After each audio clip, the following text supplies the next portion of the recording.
Welcome back, guys.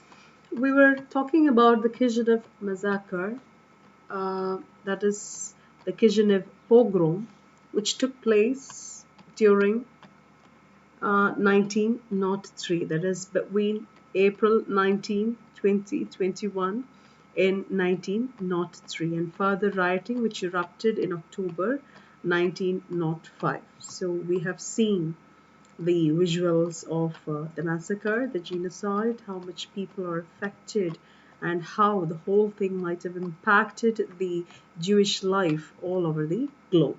Now we shall have a look at New England. Just have a look at New England. It is located in the northeastern region of America, the US, where you have five important states: Maine, Vermont, New Hampshire, Massachusetts, and Connecticut.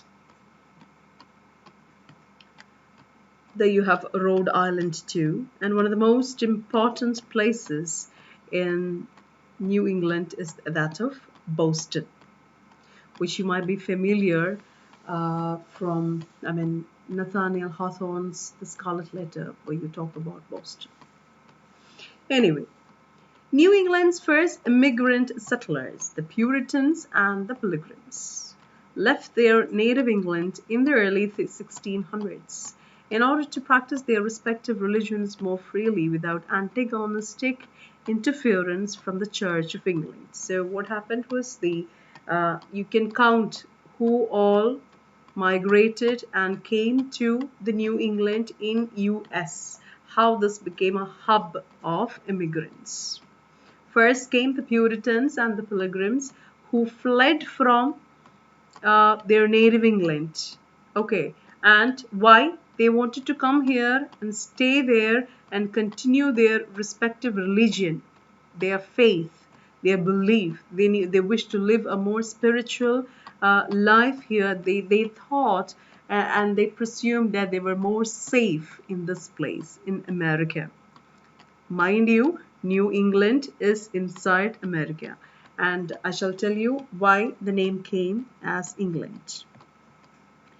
That is, in 1620, the Pilgrims arrived on the Mayflower, the ship, and they established a colony called Plymouth in Massachusetts. Look at the map, you find Massachusetts there, and this began the history of permanent European settlement in America, that is called New England. So, the British, the Europeans, the English, they came in 1622 in Massachusetts.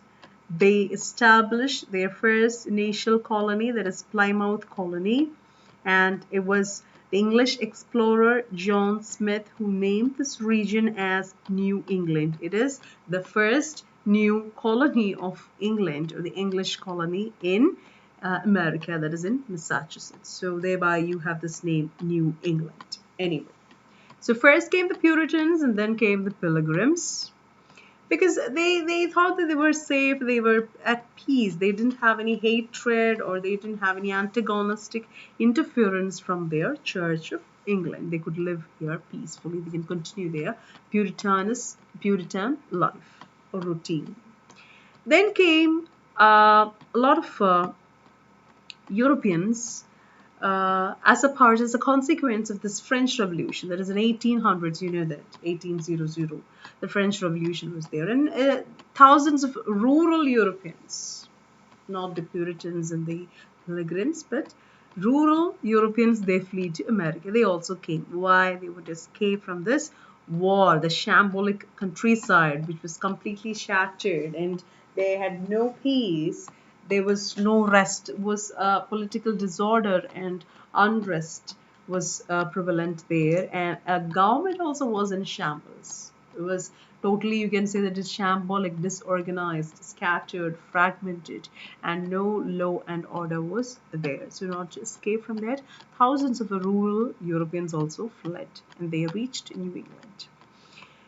Another thing, another sector, a faction of people who came were the Irish Catholics. So remember, people from different countries, different nationalities different cultures, different faith, religion, all are cohabiting America, especially New England.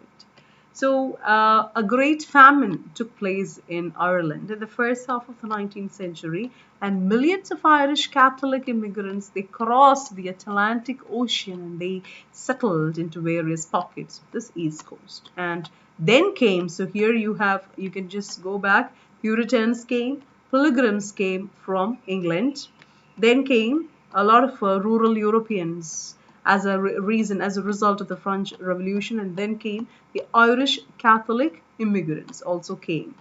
Then comes the Asians, along with the Chinese and Japanese. They came to California. Why? Another important reason is there behind that. What you call as gold rush. I shall explain. Asians, Chinese, and Japanese immigrants, they arrived to California in droves, in herds, flocks and flocks of California. I mean, Chinese and Japanese and Asians. They what do you say? Arrived and they started settling in California. This is mainly because of the gold rush and the railroad stirred dreams of vast riches. Now, what is gold rush? This is what you call gold rush. It's a Californian gold rush which took place in 1849. There was a new discovery that took place in 1848 when gold was found by James Marshall at Sutter's Mill in California. There was a mill in California, and the explorer, the miner, James W. Marshall, he found gold in California, in one of the different parts of California, especially in Coloma. And the news of gold, this brought approximately 300,000 people to California immediately from the rest of the United States. Of people from within America, along with people from abroad, they came in swarms and swarms. People swarmed. Different people from different cultures, different traditions, nationalities. They came in expecting, anticipating a better life there. And railroad was also constructed. So two reasons why Asians, Chinese, and Japanese immigrants all came into the New England, especially California. They settled, they started living in California. This is mainly because of the gold rush that took place in 1849 and the railroad which was constructed. All these inspired or encouraged dreams of vast riches. That's the American dream, which later on came to be known as that. The arrival of these immigrants and with them their varied cultural backgrounds was essential in molding America's public identity, and it fed into America's self-history, enshrining United States became to be known as a refuge or a melting pot or a big vessel, a big shelter, a habitat for all those suffering persecution for political or personal beliefs. Either you are suffering personally or is it because of a political reason? You are suffering insecurity and unsafety in your homeland. You can't leave, you don't have work, you can't eat, you can't work, you can't earn, you can't believe in God and live peacefully means America as they are. America as the immigrant haven, the dream place of people from oppressed corners and suppressed, darkest places of the world, where anyone is welcome into America. And that is a bigger, a better shelter that accepts a wide variety of faiths and ideologies. Here, you should think about what we have learned or watched or understood about cultural pluralism.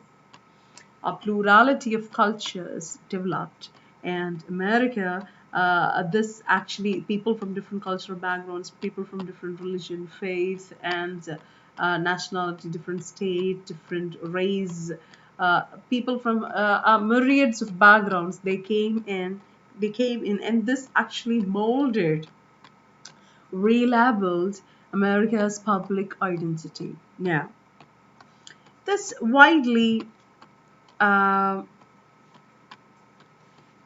version of America as an inclusive land that was not in touch with reality. You can't completely say that America is a safe shelter for people from from the different parts of the globe.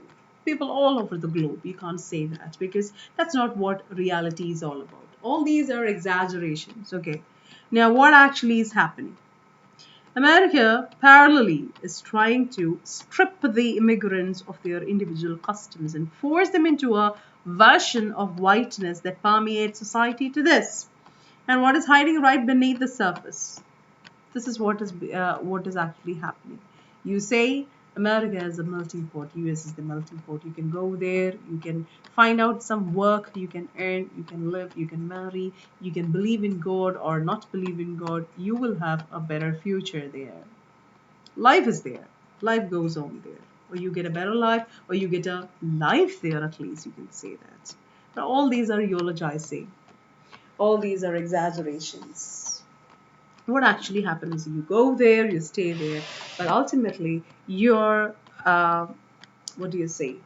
Individuality, your cultural identity, your national characteristic features, your individual customs, everything is being stripped off. You have to divorce it. You have to shed your identity, the layers of your cultural identity, and you are forced into a kind of Americanism that permeates society to this. So this is what is happening beneath the surface. There is a rich American tradition, the rich American tradition of rejecting immigrants and refugees, and those who do make it through often face calls to assimilate and deny their cultural roots. If you are ready to deny and reject your cultural roots, of course, you will get a better life. It's not the other way as we feel it or we see it or hear it. So there is a rich American tradition which rejects or which forces you or coerces you to deny your cultural roots and your cultural identity, and they reject their migrants and refugees, and they are the ones who could make it through. You have to assimilate the whiteness, the Americanism, which is permeating, which is prevalent in this society. So the melting pot is a third of the writer's play, and he has written other works like The War God and The Next Religion, etc. So they are dramatizations of the spiritual fights that's taking place in our period. But Melting Pot sprang directly from the author's concrete experience. You know, Zan Will, personally, he was the president of, that's what I'm trying to show here, the Immigration Regulation Department of the Jewish Territorial Organization. We already said that. They were trying to find out a homeland, a better place, a security for this Jewish who are fleeing from different parts of the world, especially from Russia. So he was the president of this organization. Because of that, and his experiences, his first-hand experiences, and the encounter, I mean, the what do you say, the events and incidents, and all the experiences that he might have encountered as being a president of this organization, maybe Melting Pot. All these experiences are responsible for writing the Melting Pot. The Melting Pot has a lot of reasons, the reasons that sprang up in order to compose, I mean, design or write, create such a work of art. So he founded this Jewish territorial organization shortly after the great massacres of Jews in Russia. Immediately after the Kishinev pogrom or the Kishinev massacre, this organization was formed. Now, this fostered the settlement of 10,000 Russian Jews in the west of the United States. It's a great thing, right? Almost 10,000 Russian Jews, they were settled, they got a livelihood, they got a life, they were safe and secure because of this organization. And where were they placed? They were living now in the west of the United States. So that is it. Now, in this historical play, The Melting Pot, Zan Will introduced a potent metaphor that for nearly 100 years it served as a key definition of the United States. So this play actually enthusiastically supported or espoused by President Theodore Roosevelt, actually Zangwill, as a Anglo-Jewish writer, a social activist, being the president of the Jewish Territorial Organization and Immigration um, Regulation Department, having worked as a president, I mean, occupying such a designation, maybe he has dedicated this to President Theodore Roosevelt. So he greatly, verbally and non-verbally, supported and espoused this place so much, offered a grand vision of America as a dynamic process of ethnic and racial amalgamations. You need to check on this concept. The ethnic and racial amalgamation, that is the process or the action of blending and combining and uniting different cultures, different races, different beliefs, customs, rituals, everything is being blended and combining, and they are uniting, and this process is going on as a dynamic process. So this is what you call the racial and ethnic amalgamation. Now, the melting pot grew out of Zangwill's intense involvement in issues of Jewish immigration and resettlement, and was grounded in his interpretation of Jewish history. Now, Zangwill, he wrote seriously for the stage in the late 1890s, and at the time, the negative stereotype of the so-called stage Jew was still deeply entrenched in the theatrical mainstream, because Jewish playwrights, they are writing for the English language stage, avoided altogether portrayal of the Jewish life, because Zangwill shattered the silence. That is, Zangwill, though he was an Anglo-Jewry most renowned writer, he was. I mean, he couldn't. He wrote plays and he wrote dramas, but his serious writing began only in 1890s, because till then, Jew is synonymous with something wretchedness, debauchery, treachery, deception. If you are a Jew, or if he is a Jew, means you are liable to uh, cheat a person. There is no doubt. You are synonymous with all treacherous, evil vices of life. So this was continuing on there, and nobody dared to write against this, and nobody tried to break this tradition. It was Zangwill who shattered the silent. People, art, society, politics, government, literature, everything, books, everything connived, silently agreed this negative stereotyping of the Jews. But it was Zangwill who had the might, or he had the audacity to shatter the silence with the American premiere, with writing his play, that is The Children of Ghetto. That was his full-length drama, and the first English language play which devoted its entirely the whole play was drama, was dedicated the depiction of Jewish life in an authentic and positive fashion. So that's it.